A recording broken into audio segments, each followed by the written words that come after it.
Hey folks, October is here, and if you're like me and looking for free horror to stream on Tubi this Halloween season, I've selected 10 horror movies spanning the past 4 decades that I think bring the gore, atmosphere, and maybe a few hidden horror gems there as well. Also, by the way, stick around at the end because I'll drop what I think is one of the most unique witchcraft movies of the past decade, as well as another horror movie that blends Lovecraftian horror with Nicolas Cage going absolutely unhinged. If you like horror movie reviews, don't forget to like and subscribe. With that said, let's dive right in here. First on the list is C.H.U.D from 1984, which is about mutated creatures lurking in New York City sewers, born from toxic waste and government negligence. It stars John Hurt and Daniel Stern, who, by the way, a few years later would both appear alongside each other again in Home Alone. I think they both ground the movie with some real heart emotion amid the monsters and urban decay. While the pacing is uneven, this film is a true cult classic thanks to its mix of creature feature thrills and Reagan-era social commentary. My main takeaway from this movie is that next time you hear something strange from the subway grate, maybe don't investigate. At any rate, check this one out because it's one of the best examples of urban subterranean horror out there.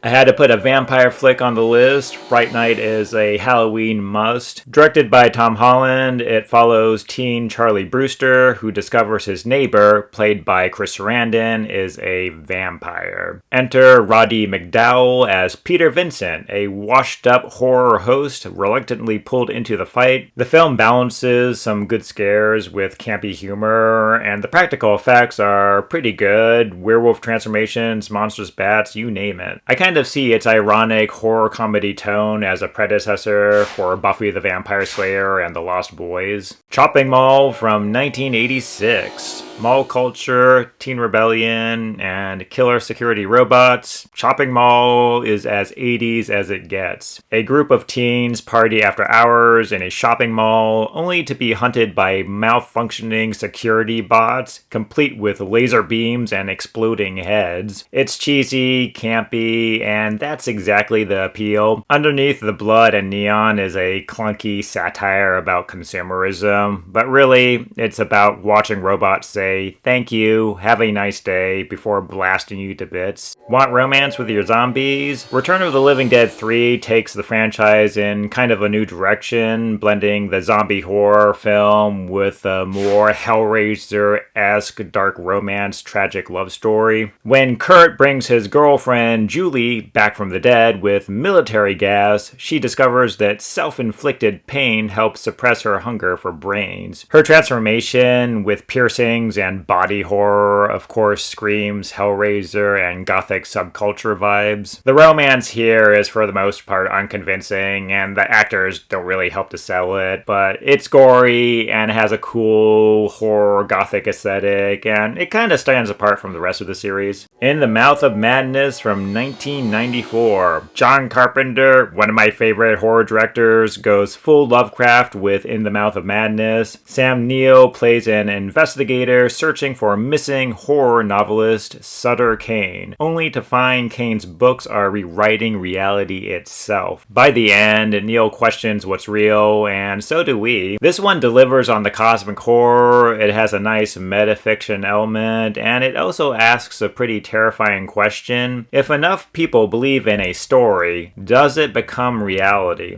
Bad Moon from 1996. Werewolf fans, this one's for you. Bad Moon follows a photojournalist cursed with lycanthropy, moving in with his sister and her son, and only their family dog, Thor, realizes the danger. The practical effects are ferocious, and Thor the dog is a great hero. If you're curious and want to dive deeper into this one, I've I've got a full standalone review of Bad Moon on the channel. Starry Eyes from 2014.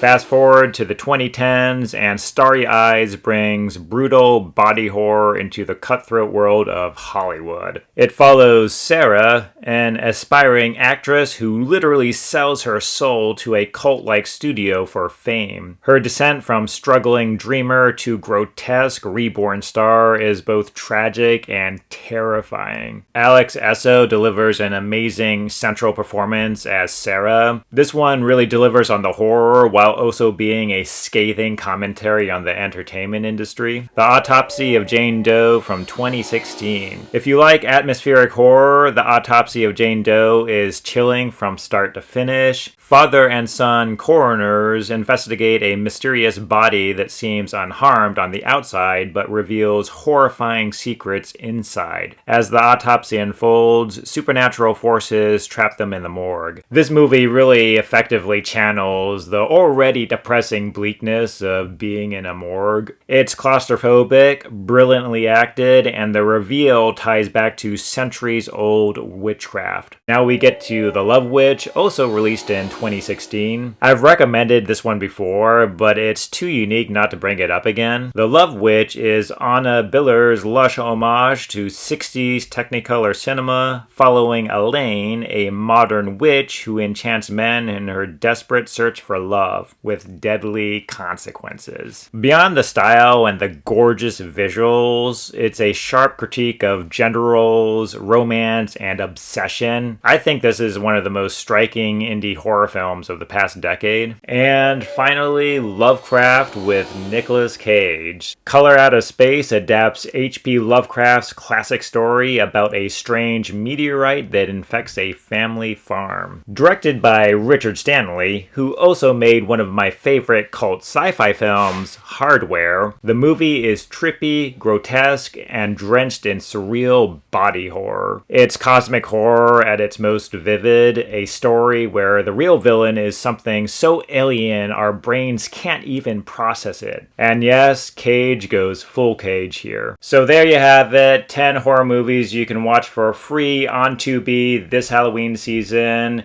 And let me ask you this, which of these have you seen? And also, please do share any hidden horror gems on Tubi that you know of. Drop them in the comments. I always love hearing your recommendations.